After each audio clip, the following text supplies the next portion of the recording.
Spine की बात हो रही है और सर्जरी एक लास्ट ऑप्शन होता है। 90 to 95% पेशेंट को medicine, life style modification, rehab, physiotherapy, core strengthening exercises, aerobic conditioning, इन्हीं सब चीज़ों से 90 to 95% पेशेंट ठीक हो जाते हैं। जहाँ ओपन सर्जरी में पहले कट लगता था, हॉस्पिटल स्टे ज़्यादा होता था, वहीं जब मिनिमली इन्वेजिव स्पाइन सर्जरीज जो हम लोग कर रहे हैं उसमें कट कम लगता है। ओवरऑल जो इफेक्ट आता है वो ये है कि आप अपने रूटीन में जल्दी वापस आ जाते हैं। जो हम लोगों का ऑपरेशन थिएटर है वो वर्ल्ड क्लास ऑपरेशन थिएटर है, जहाँ पर स्पाइन संबंधित बहुत ही एडवांस इक्विपमेंट्स हैं।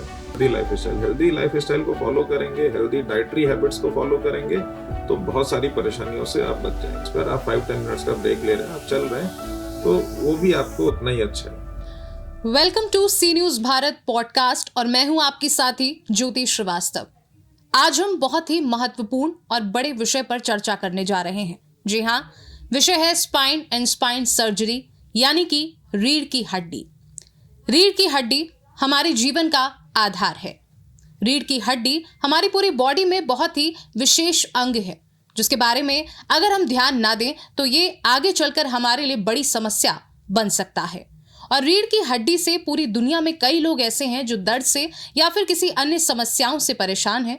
तो आज हम उन सभी समस्याओं का समाधान लेकर आए हैं अपने इस पॉडकास्ट में। हमारे साथ इस वक्त मौजूद हैं उत्तर प्रदेश के मशहूर senior spine and orthopaedic surgeon doctor Rishi Dwivedi. Doctor Rishi Dwivedi, आपका बहुत बहुत स्वागत है। नमस्कार। स्पाइन सर्जरी के बारे में जानकारी जरूरी क्यों है? स्पाइन सर्जरी के लिए अवेयरनेस बहुत कम है।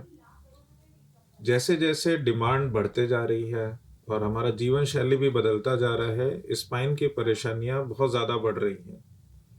कई बार हम लोग ओपीडी में देखते हैं कि कई पेशेंट्स हमारे पास ऐसे आते हैं जिनको हाथ पैरों में झंझनाहट, सुनपन या पूरा पैरों में दर्द हो रहा है और हम उनको स्पाइन से संबंधित जांचों का एडवाइस करते हैं।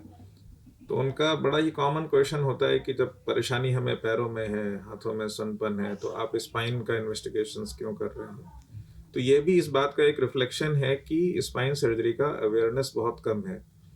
तो मुझे लगता है कि अवेयर रहेंगे तो परेशानियों से बचेंगे। स्पाइन के बारे में हम बात तो अक्सर करते हैं, कभी दर्द की वजह से, कभी किसी और वजह से, लेकिन इसकी बनावट कैसी होती है? स्पाइन टोटल 33 रीढ़ की हड्डियों से मिलकर के बना है और इन रीढ़ की, जिन्हें हम लोग वर्टिब्रा भी बोलते हैं, वर्टिब्रा के बीच में एक कशन होता है जिसे डिस्क कहते हैं। स्पाइन जहाँ एक तरफ हमारे शरीर को एक बेसिक संरचना प्रदान करता है, एक बेसिक आधार प्रदान करता है, वहीं दूसरी तरफ ये बहुत ही फ्लेक्सिबल स्ट्रक्चर है जो हमें day to day routine activities में फ्लेक्सिबिलिटी भी देता है। और ये बहुत ही इम्पॉर्टेंट एक स्ट्रक्चर है हम लोगों के शरीर का, स्पाइनल कॉर्ड, उसको भी प्रोटेक्ट करता है। तो ये मल्टीपल जो काम ये स्पाइन करता है, इसी वजह से इसमें मल्टीपल तरह की परेशानियां भी आ सकती हैं। स्पाइन से जुड़ी कॉमन बीमारियां क्या हैं? स्पाइन से जुड़ी सबसे कॉमन सिम्टम्स की बात मैं करूं तो कमर दर्द, गर्दन दर्द है। बाकी बीमारियों में स्लिप डिस्क का परेशानी सुना होगा, कई बार उसी को हम लोग शियाटिका वर्ड भी यूज़ कर सकते हैं। इसके अलावा स्पाइन का फ्रैक्चर, स्पाइन के इन्फेक्शन, टीबी का spine TB, bone TB, spine के ट्यूमर्स, प्लस कुबड़ का समस्या जो स्पेशली यंग गर्ल्स में, थिन गर्ल्स में देखने को मिलता है, जिसमें स्पाइन डिफॉर्म हो जाती हैं। तो ये सब स्पाइन के कॉमन परेशानियां हैं। ऐसे क्या रिस्क फैक्टर्स हैं जिससे हम स्पाइन की परेशानियों से ग्रसित हो सकते हैं? मतलब कौन से ऐसे सिम्टम्स हैं या क्या कह सकते हैं जो हम शुरुआती लक्षण जिनको मान लें कि हमें स्पाइन की समस्या शुरू हो चुकी है? रिस्क फैक्टर का बात करें तो बैड लाइफ स्टाइल, अगर करंट सिनेरियो का देखा जाए, और जो मॉडिफाइबल रिस्क फैक्टर है जिसको हम बदल सकते हैं, तो बैड लाइफ स्टाइल के बारे में अगर मैं बात करूं तो जो लोग कॉन्टिन्यूअस सिटिंग जॉब में हैं या फिर जिनको regular long distance road travel करना पड़ता है, तो ये, और बैड लाइफ स्टाइल में दूसरे एस्पेक्ट्स हैं कि sedentary life style, obesity, smoking, plus unsupervised gym. अभी बहुत कम एज में हम लोग देख रहे हैं कि स्पाइन का परेशानी देखने को मिल रहा है, तो unsupervised gym activities is also equally responsible, उसकी वजह से भी ये है। जहाँ तक लक्षणों का बात करें तो कमर का दर्द, गर्दन का दर्द एक बहुत ही कॉमन परेशानी है। शायद ही कोई ऐसा होगा जिसको कमर का दर्द नहीं होगा। तो एक क्वेश्चन मन में ये रहता है, क्या जब भी कमर का दर्द है तो हर बार डॉक्टर के पास जाना ज़रूरी है क्या? तो ऐसा कह सकते हैं कि कुछ चीज़ें ज़रूर हैं। अगर कमर दर्द किसी चोट के बाद आ रहा है, दर्द आपको असहनीय है जो आप टॉलरेट नहीं कर पा रहे हैं, या दर्द के साथ बुखार हो रहा है, सडन वेट लॉस हुआ है, या फिर आपको दर्द के साथ पैरों हाथों में झंझनाहट, सुनपन आया, चलने फिरने में दिक्कत हो रही है, या यूरिन या मोशन में कंट्रोल जा रहा है, तो ये सब वो लक्षण है कि इस पर फिर जो है हमें एक स्पाइन स्पेशलिस्ट को कंसल्ट करना बेहद ज़रूरी हो जाता है। इससे बचा कैसे जा सकता है? अगेन, जो सबसे इम्पोर्टेंट रिस्क फैक्टर हैं, bad life style, smoking, obesity, उसी को हम उन्हीं चीज़ों को बदल करके बच सकते हैं। हमें एक हेल्दी लाइफ स्टाइल में अगर सिटिंग जॉब में है तो प्रॉपर अर्गोनॉमिक जो है, जो सिटिंग चेयर है, it should have a back support and it should have hand support. आपका पैर प्रॉपरली रेस्ट करना चाहिए फ्लोर पर, और इसके साथ ही आपको हर कुछ समय पे 30-40 मिनट्स पे आपको एटलीस्ट 5 to 10 मिनट्स का ब्रेक लेना है। सेम वे अगर रूटीन में लॉन्ग ट्रेवल हो रहा है तो रेदर देन बाई रोड आप बाई एयर या बाई ट्रेन या दूसरे पब्लिक ट्रांसपोर्ट का यूज़ कर सकते हैं, दैट वो थोड़ा सा बेहतर होगा। Gym activities, again supervise gym activities होना चाहिए। वज़न बढ़ने से वज़न नहीं बढ़ने दें, और सिडेंट्री लाइफ स्टाइल को अवॉइड करें। एक्सरसाइजेस बहुत इंपॉर्टेंट है, स्पेशली एरोबिक एक्सरसाइजेस। तो ओवरऑल जो सबसे इंपॉर्टेंट चीज़ है that is a healthy life style. Healthy life style को फॉलो करेंगे, हेल्दी डाइटरी हैबिट्स को फॉलो करेंगे, तो बहुत सारी परेशानियों से आप बच जाएंगे। अभी आपने सिटिंग की बात की, तो मान लीजिए किसी के ऑफिस में वैसी प्रॉपर चेयर ही अवेलेबल ना हो जिसकी आप बात कर रहे हैं कि प्रॉपर हैंड उस पे हो और प्रॉपर आपकी पीठ जो हो वो एकदम सीधी हो, तो इसके लिए क्या कोई कुशन का भी इस्तेमाल कर सकता है? रख के पीछे की कुशन रख लिया जाए तो आपका जो सिटिंग वाला पोर्शन है वो एकदम करेक्ट हो, जिससे आपको ऐसी प्रॉब्लम ना हो। देखिए, ये तो जो कशन है या जो बैक सपोर्ट है या जो हैंड सपोर्ट है या फिर पॉस्चर बेल्ट आजकल आती हैं मार्केट में अवेलेबल हैं। नहीं, बेल्ट्स का रूटीन यूज तो हम लोग रिकमेंड नहीं करते हैं। बेल्ट के रूटीन यूज से जो है मसल्स एट्रोफी होने लगता है, जो थोड़ी देर के लिए तो बहुत अच्छा लगता है, but routine use is not recommended. तो एक हम रिसर्च हुआ था जिसमें ये देखा गया था कि कॉन्टिन्यूअस सिटिंग में जो डिस्क का प्रेशर है वो सब बहुत ज़्यादा है, और एट द सेम टाइम जब सामने झुक करके कोई काम करते हैं तो उसमें भी डिस्क का प्रेशर बहुत ज़्यादा है। तो आप कितना भी अच्छा चेयर ले लें, कितना भी एर्गोनॉमिक ले लें, लेकिन कॉन्टिन्यूअस सिटिंग से परेशानी होने का संभावना होता ही है। तो बेस्ट है कि आपको अपना रूटीन में इस चीज़ को इन्वॉल्व करना है कि आप हर 30-40 मिनट्स पर आप ब्रेक लें, और आप ब्रेक लें, you can move around. Just for example मैं बोलता हूँ पेशेंट्स को कि अगर आप ऐसे जॉब में हैं तो आपको टी कॉफ़ी ब्रेक के लिए यू शुड मूव अराउंड। आप उठ करके जाएं, पानी का बॉटल अपने पास नहीं रखें, पानी का बॉटल दूर रखें। तो मतलब it should be in your life style, it should be in your habit, कि आपकी हैबिट है कि हर 30-40 मिनट्स पर आप 5-10 मिनट्स का ब्रेक ले रहे हैं, आप चल रहे हैं, तो वो भी आपको उतना ही अच्छा है। स्पाइन की सर्जरी में लगभग कितना खर्चा आ जाता है? नहीं, ये तो देखिए, स्पाइन का सर्जरी, इवन स्पाइन की बीमारियां ही एक बहुत ही पूरा बड़ा स्पेक्ट्रम है। बहुत सारी बीमारियां हैं, बहुत तरह के डिफरेंट टाइप के सर्जरीज हैं। ये ज़रूर हम कह सकते हैं कि हाँ, जैसे जैसे मेडिकल सिस्टम एडवांस होते जा रहा है, टेक्निक्स एडवांस होते जा रहे हैं, medical devices, medical equipments expensive होते जा रहे हैं, तो इसमें तो कोई डाउट नहीं है कि ट्रीटमेंट कॉस्ट समय के साथ बढ़ रहा है। But at the same time हम लोग भी ये कोशिश करते रहते हैं, कई बार कई डिफरेंट स्कीम्स के थ्रू या कई बार कई डिफरेंट इसके थ्रू हम लोग भी कोशिश करते रहते हैं कि हम इस ट्रीटमेंट को ज़्यादा से ज़्यादा अफोर्डेबल बना सकें और ज़्यादा से ज़्यादा लोगों तक पहुंच सकें। और आपके हॉस्पिटल में स्पाइन सर्जरी की क्या अलग व्यवस्थाएं हैं? मैं शेल्बी हॉस्पिटल में कार्यरत हूँ। Shelby hospital Lucknow IIM circle के पास में लोकेटेड है।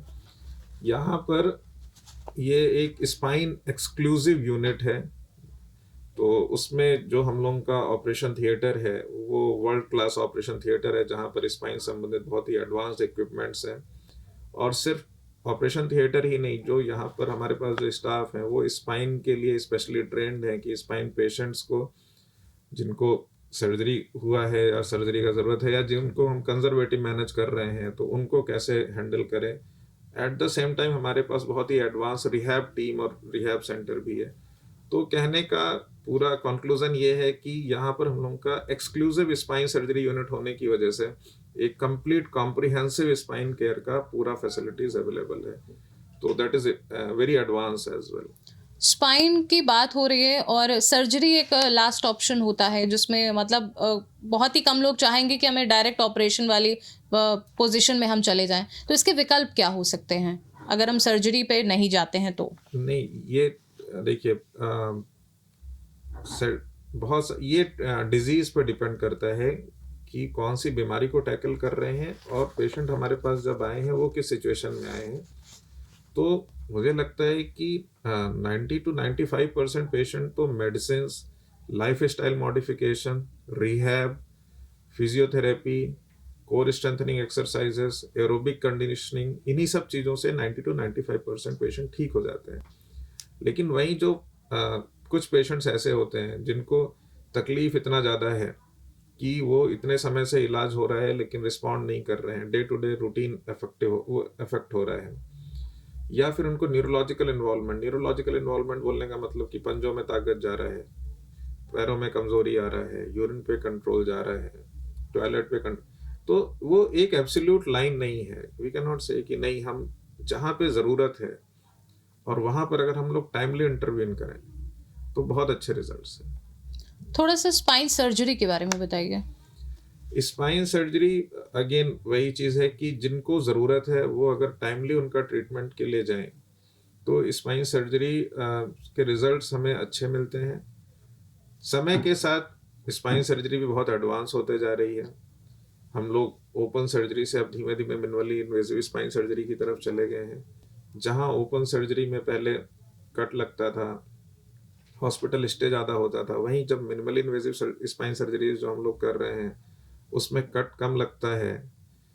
तो इससे ओवरऑल जो पेशेंट को जो बेनिफिट होता है, मतलब इसका जो ओवरऑल जो इफेक्ट आता है वो ये है कि आप अपने रूटीन में जल्दी वापस आ जाते हैं। मतलब ऐसा नहीं है कि सर्जरी के बाद आपको प्रोलॉन्ग बेड रेस्ट, हम लोग मोस्ट ऑफ द पेशेंट्स को इमीडिएटली आफ्टर डे 2 डे 3 पर मोबिलाइज कर देते हैं। तो आपको वर्क स्पेस रिहैब, आप वापस से काम पे जल्दी लौट जाते हैं। तो और एट द सेम टाइम जो आपका डिफॉर्मिटी है, स्कोलियोसिस का परेशानी है, पहले स्कोलियोसिस वगैरह का ट्रीटमेंट अपने पास यहाँ पर नहीं पॉसिबल था, दूर जाना पड़ता था, दिल्ली, मुंबई या maybe even outside our country. तो अभी हम लोगों के पास ये सारी फैसिलिटीज़, ये सब सर्जरीज को सेफली एग्जीक्यूट करने का जो भी टेक्निक्स हैं, जो भी इंस्ट्रूमेंट्स हैं हमारे पास अवेलेबल हैं, and we are doing all this things. अभी आपने हेल्दी डाइट की बात की थी, तो हम कुछ भी अगर बाहर, आजकल जंक फूड हर जगह अवेलेबल है, खासकर जो रोड साइड स्ट्रीट फूड हैं वो काफ़ी ज़्यादा प्रचलन में आ गए हैं, और उनको खाने के बाद हम रीढ़ की हड्डी तो नहीं, लेकिन हम ये कहते हैं कि हमारा पेट खराब हो जाएगा, हमारे हार्ट में प्रॉब्लम हो जाएगी या कोई और समस्या हो जाएगी। तो क्या ये जंक फूड हमारी स्पाइन को भी अफेक्ट कर सकते हैं? देखिए, डायरेक्टली अगर बोलें तो डायरेक्टली तो नहीं कह सकते, लेकिन अगर आप बहुत ज़्यादा जंक फूड खा रहे हैं, बहुत ज़्यादा कैलोरी इनटेक आपका बहुत ज़्यादा है, एंड उसी के साथ साथ आपका एक्सरसाइज लेवल या एक्टिविटी लेवल उतना ज़्यादा नहीं है, तो इवेंचुअली उससे वेट गेन होता है। वेट गेन होने की वजह से आपको स्पाइन का परेशानी आना ही आना है। तो ये डायरेक्टली तो नहीं, लेकिन ये इस तरीके से, इवन ये सारी चीज़ें आपस में सब सारे ऑर्गन्स बॉडी के आपस में दे आर इंटरलिंक्ड। तो कोई भी चीज़ का परेशानी है, अगर आपको हार्ट का ही परेशानी किसी को आ गया तो अभी वॉकिंग रेस्ट्रिक्ट हो गया, क्योंकि वो आप कुछ देर में चलेंगे तो सांस फूलने लगेगा, हाँफने लगेंगे। तो जब आपका वॉकिंग रेस्ट्रिक्ट हुआ, आप सेडेंटरी उसमें गए, तो अगेन आपको फिर बैक का परेशानी हो जाएगा। आपका बोन हेल्थ उतना अच्छा नहीं रहेगा, अगर वॉकिंग नहीं है तो ऑस्टियोपोरोसिस होगा, ऑस्टियोपोरोसिस से अगेन आप बैक पेन के लिए। तो healthy lifestyle and healthy diet, मतलब इसका तो कोई अल्टरनेटिव है ही नहीं। बिल्कुल। और मान लीजिए कोई जिम नहीं जा पा रहा है, तो क्या वो घर पे ही, जैसे कि भी आपने कहा कि एरोबिक बहुत इंपॉर्टेंट है, तो वो फ़ोन में एरोबिक देख के एरोबिक एक्सरसाइज कर ले या फिर योगा को अपना ले, तो क्या इससे भी इसका मतलब एक सेकेंड साइड सोल्यूशन है जिम के अलावा स्पाइन के लिए? जो बेस्ट एक्सरसाइजेस हम लोग वैसे प्रेस्क्राइब करते हैं for fitness and all aerobic exercises, उसमें आपको बहुत ज़्यादा वैसे ट्रेनिंग का भी ज़रूरत नहीं है. Swimming, walking, jogging, running, cycling, skipping, ये तो हम लोग सब बचपन से करते हैं. बिल्कुल. तो इसमें कोई ऐसा बहुत ट्रेनिंग का जरूरत नहीं. और ये सारे के सारे एक्टिविटीज, ये सिर्फ आपके स्पाइन के लिए नहीं है, सारे जॉइंट्स के लिए ये सारे एक्सरसाइज बहुत अच्छे हैं. जिम के लिए अब इसके ऊपर कोई एडवांस कुछ वो करना चाहते हैं, मतलब आप ये सारी चीजें ऑलरेडी कर चुके हैं, इफ यू वांट कि नहीं अभी हमें और कुछ एक्सरसाइज करने, तो आप जिम डेफिनेटली जा सकते हैं, लेकिन वो सुपरवाइज्ड होना चाहिए. मतलब दोनों ही चीजें कि जिम भी प्रॉपर होना चाहिए, सुपरवाइज होना चाहिए, जो आपका जिम ट्रेनर है वो भी ट्रेंड होने चाहिए. आपका बहुत बहुत धन्यवाद डॉक्टर ऋषि द्विवेदी हमारे साथ जुड़ने के लिए और इस पॉडकास्ट में महत्वपूर्ण जानकारी हमें और हमारे दर्शकों तक पहुंचाने के लिए. Most welcome. और आपका भी बहुत धन्यवाद मुझे यहाँ पर बुलाने के लिए. तो जैसे कि आपने आज देखा कि रीढ़ की हड्डी, जिसके बारे में हम बहुत कम सोचते हैं या बहुत कम उस पर ध्यान देते हैं, लेकिन अगर उस पर ध्यान नहीं दिया तो बहुत सी समस्याएं हमको घेर सकती हैं.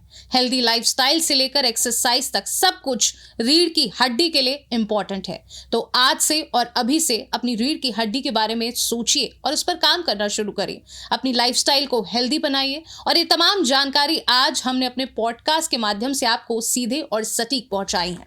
ऐसी ही और भी तमाम जानकारियों के लिए आप हमें देखते रहिए और हमारे पॉडकास्ट को लाइक करना बिल्कुल भी ना भूलिए. नमस्कार.